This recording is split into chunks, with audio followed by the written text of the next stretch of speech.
매일매일 쏟아져 나오는 뉴스들, 바쁘게 살다 보면 놓치는 경우가 많죠. 한 주간의 이슈를 깔끔하게 정리해드리는 주간 뉴스 한판, 지금 시작합니다.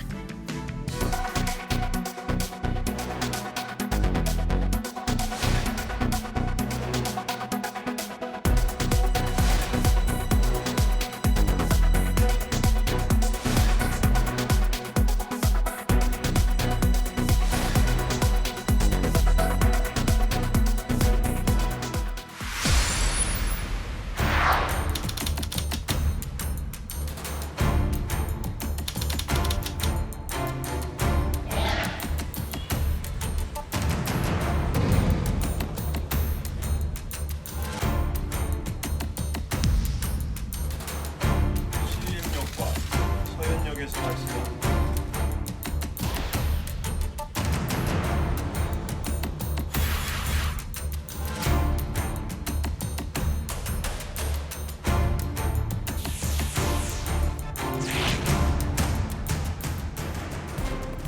잇따라 발생한 흉악범죄가 사형 집행 논의에 불을 지폈습니다. 동시에 법무부가 가석방 없는 종신형 도입을 추진하면서 일벌백계 여론이 강해지고 있는데요. 하지만 두 제도 모두 범죄 예방 효과가 크지는 않다는 지적도 나옵니다. 가장 엄중한 벌인 사형이 선고되게 해달라. 지난달 신림역 흉기난동 피해자의 사촌형이 국민청원을 올렸습니다. 우리나라의 마지막 사형 선고자는 7년 전 강원도 고성군 전방초소에서 총기를 난사한 임모 씨입니다. 사형 집행도 1997년 12월이 마지막이어서 우리나라는 현재 실질적 사형 폐지국에 속합니다. 하지만 최근 계속해서 발생하는 흉악범죄로 사형 집행 부활 여론이 불거졌습니다. 찬성하는 입장이긴 해요. 왜냐하면 이제 너무 흉악한 범죄들이 너무 많아지고 이런 범죄들이 조금 줄어들지 않을까라는 생각도 있고. 사형 집행을 반대하는 의견도 여전합니다. 굳이 사형이 아니어도 충분히 죄를 줄 수 있는 방법이 있다고 생각을 하기 때문에. 법무부도 사형 집행 부활엔 신중한 입장을 내비치면서 가석방 없는 종신형을 대안으로 내놨습니다. 하지만 시민단체들은 해당 대안이 범죄를 억제할 수 없고 인간의 존엄성까지 해칠 수 있다는 우려를 표시하고 있습니다. 오히려 범죄자의 특성을 이해하고 작은 조짐들에 주목해 관리해야 한다고 강조합니다. 거기에 대한 계산이 되지 않는 사람들이 대부분 이런 범죄를 저지르는데 그 사람들이 이런 제도가 있으니까 다시는 하지 말아야겠다라는 생각을 하게 될까? 저는 그렇다고는 보지 않거든요. 흉악범죄에 대한 일벌백계 여론이 커지고 있지만 사회적 논의가 처벌 강화 쪽으로만 흘러서는 안 된다는 목소리에도 귀 기울여야 한다는 지적입니다. 연합뉴스TV 문승욱입니다.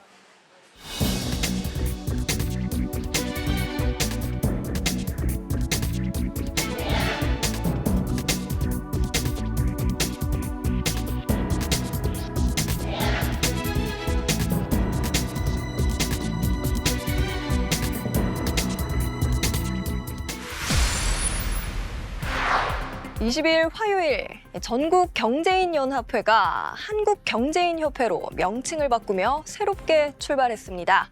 전 경련은 박근혜 정부 국정농단 사태 당시 미르 K스포츠재단의 후원금 모금 주도 사실이 드러나며 삼성과 현대차, SK와 LG 등 4대 그룹이 탈퇴해 위상이 급격히 추락했습니다. 새 수장으로 선임된 류진 풍산그룹 회장은 신뢰받는 경제단체로 거듭나겠다며 과거 관행과의 단절을 강조했습니다. 전국경제인연합회가 임시총회를 열어 한국경제인협회, 한경협으로 간판을 바꿔달았습니다. 한경협은 1961년 출범한 삼성창업주 고 이병철 회장 등 기업인 13명으로 출발한 전경련의 원래 이름입니다. 창설 당시 초심으로 돌아가겠다는 건데 새 회장에는 유진 풍산그룹 회장이 추대됐습니다. 경제계를 대표하는 글로벌 싱크탱크로서의 한국 경제가 나아갈 방향을 제시하고 실천적 대안을 만들겠습니다. 류 회장이 한국과 미국 정재계의 인맥이 두터운 만큼 글로벌 싱크탱크형 경제단체로의 변신을 이끌 적임자라는 게 한경협의 설명인데 류 회장은 취임사에서 과거의 부정적 관행과의 결별을 강조했습니다. 지금 우리의 최상위 과제는 국민의 신뢰 회복입니다. 어두운 과거를 깨끗이 청산하고 잘못된 꼬리는 끊어내겠습니다. 내부 통제기구인 윤리위원회를 만들고 정치권의 외압을 배격하겠다는 내용을 담은 윤리헌장도 채택했습니다. 한편 전경련 산하 연구기관인 한국경제연구원은 한경협 내부 조직으로 흡수 통합합니다. 이에 따라 전경련은 탈퇴했지만 한경연의 회원사 자격은 유지하던 삼성과 SK, 현대차와 LG 4대 그룹 계열사는 통합과 함께 회원 자격을 승계받는 형태로 한경협에 복귀하게 됐습니다. 다만 삼성증권은 4대 그룹 계열사 중 유일하게 재가입을 거부해 합류하지 않습니다. 한국경제인협회의 명칭은 주무관청인 산업통상자원부의 승인을 받아 다음 달 중 공식 사용될 예정입니다. 연합뉴스TV 김주영입니다.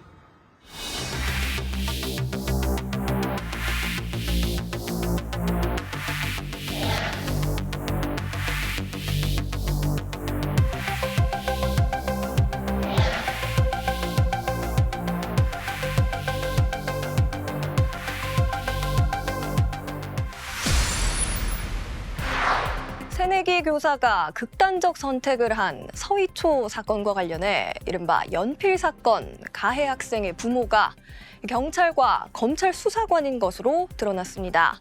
앞서 경찰은 이들을 조사했지만 범죄 혐의를 밝히지 못했다고 발표한 바 있는데 수사에 의구심이 커지고 있습니다. 서희초 교사의 극단적 선택 배경 가운데 하나로 지목받는 이른바 연필 사건. 알고 보니 가해 학생인 B군 부모는 경찰과 검찰 수사관 부부인 것으로 확인됐습니다. 유족 측은 A 교사가 사건 당시 학부모 갑질의 심리적 압박을 받아왔다고 주장했습니다. 실제 연필 사건 발생 이전 다른 일로 메시지를 주고받는 과정에서 B군 어머니가 A 교사에게 자신이 경찰임을 암시한 만큼 A 교사도 어머니가 경찰이라는 사실을 이미 알고 있었던 것으로 보입니다. 본인도 본인 가족들도 경찰이다라는 것을 알 수 있는 그런 말을 했습니다. 고인께서는 해당 학생 학부모가 경찰 쪽이다라는 것을 인지하셨을 거로 생각합니다. 연필 사건과 관련해 B군 어머니와 2차례 통화했고 이후에도 개인 전화와 업무 메신저를 통해 메시지를 보낸 사실이 확인됐습니다.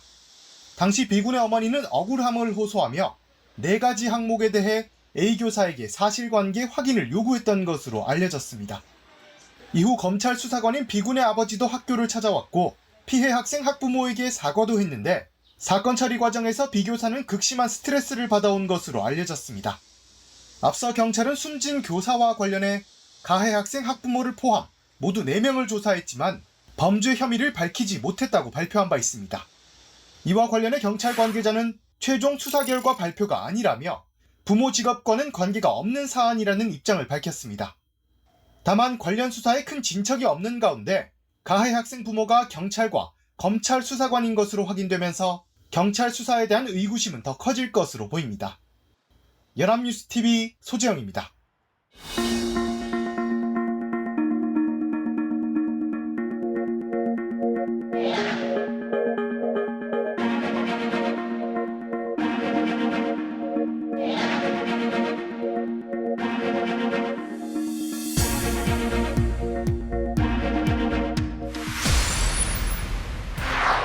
24일 목요일, 일본이 후쿠시마 오염수 방류를 시작했습니다. 지난 2011년 동일본 대지진 원전 사고 이후 12년 만입니다. 일본 정부는 안전성을 강조하고 있지만 우려의 목소리는 여전히 높습니다. 도쿄전력은 당초 예고한 시각인 오후 1시부터 오염수 방류를 시작했습니다. 지난 2011년 동일본 대지진 원전 사고 이후 12년 만입니다. 다핵종 제거 설비, 알프스로 처리한 오염수 1톤과 바닷물 1,200톤이 섞인 물이 해저 터널을 통해 처음 바다와 맞닿았습니다. 첫 방류를 시작으로 17일 동안은 매일 460톤의 오염수가 방류됩니다. 속도가 유지된다면 내년 3월까지는 전체 오염수의 2.3%에 달하는 3만 1,200톤 분량의 방류가 가능할 것으로 도쿄전력은 내다봤습니다. 130여만 톤에 이르는 저장된 오염수를 향후 30년에 걸쳐 방류하겠다는 게 도쿄전력의 설명입니다. ついては大きな廃炉の中の過程の一つとして大きな節目、着実な前進というふうに考えています。 국제원자력기구 IAEA는 방류가 시작됨과 동시에 현장 점검에 착수했습니다. 일본 정부도 오염도 확인을 위한 표본을 채취해 이르면 오는 27일 측정 결과를 발표할 예정입니다. 정부가 안전성을 강조하고 있지만 어업인들은 정부가 일방적인 방류에 나섰다며 반발하고 있습니다. 후쿠시마 주민들은 다음 달 8일 방류 금지 소송에 나서겠다고 예고한 상태입니다. 중국 등 다른 국가들이 이번 방류에 따라 일본산 수산물 수입 금지 등 추가적인 조치에 착수하면서 업계 반발도 더욱 커질 것으로 보여 진통은 이어질 전망입니다. 연합뉴스TV 임혜준입니다. 앞으로 그 방류하면 안 먹는 사람 많아. 그래서 지금 이거 장사에다가 이거 안 할 수도 없고 뭘로 바꿔야 될지 지금 걱정이에요. 지금 오전에는 손님이 좀 나왔고요. 이제 일단 조금 이따 저장해 놓는다 그러고 냉동을 좀 보관. 근데 이제 반응이 어떨지는 잘 모르겠어요.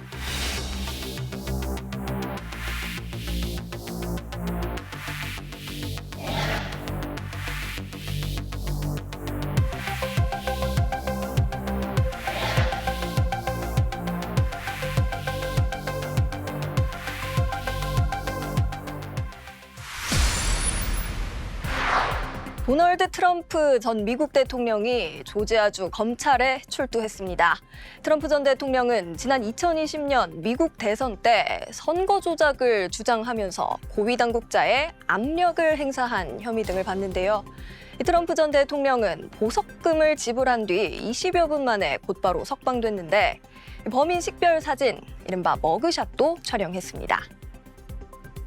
현지 시간 24일 저녁 미국 조지아주 풀턴 카운티 검찰의 모습을 드러낸 트럼프 전 대통령.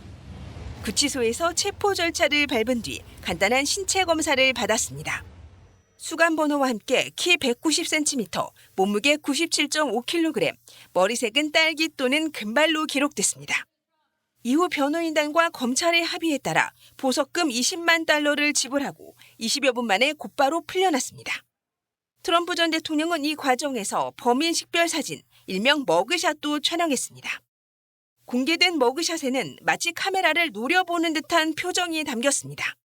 앞서 3차례 기소 때는 전직 대통령에 대한 예우 차원에서 구치소에 수감되거나 머그샷을 찍는 일을 피해갔지만 이번엔 일반 범죄자들과 똑같은 처우를 받은 겁니다. 트럼프 전 대통령의 출두를 앞두고 온라인 도박 사이트에선 사상 최초로 머그샷을 촬영할지, 찍는다면 미소를 지을지 등을 두고 내기가 벌어지기도 했습니다. 같은 시간 구치소 밖에서는 트럼프 전 대통령 지지자들이 항의 시위를 벌였습니다. 트럼프 전 대통령은 조지아주를 떠나기 전 자신에 대한 기소는 정의를 희화화한 것이라며 다시 한번 결백을 주장했습니다. What they're doing is election interference. They're trying to interfere with an election. There's never been anything like it in our country before. This is their way of campaigning.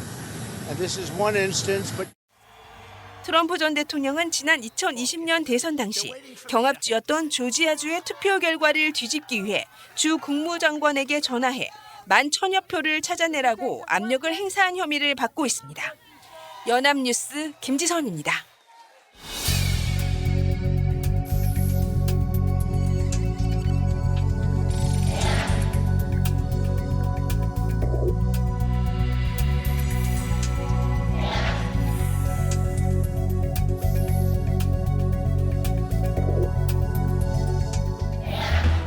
후쿠시마 오염수 바다로 방류됐습니다. 이제 정말 돌이킬 수 없는 길 접어들었습니다. 역사상 전례 없는 일 앞에 걱정과 불안이 앞서는 건 당연한 마음. 그런데 문제는 없지만 찬성은 아니라던 우리 정부는 대통령실 예산으로 후쿠시마 오염수가 위험하지 않다는 취지의 홍보 영상까지 만든 걸로 드러났고요. 정작 한국의 양해를 구했어야 할 일본에서는 한국을 배려했다는 어처구니 없는 말이 나오고 있습니다. 일본의 무책임과 한국의 방조, 이 둘의 합작품. 국제환경단체 그린피스는 이번 사태를 이렇게 평가했습니다. 돌이킬 수 없는 길. 이제 우리 안전 지키는 길은 투명성 확보뿐입니다. 정부가 그토록 말하던 괴담과 가짜뉴스를 차단하기 위해서라도 보다 과학적인 근거와 투명한 자료 얻어내야겠습니다. 저희는 다음 주 토요일에도 깔끔한 정리로 찾아오겠습니다. 지금까지 주간 뉴스 한판이었습니다.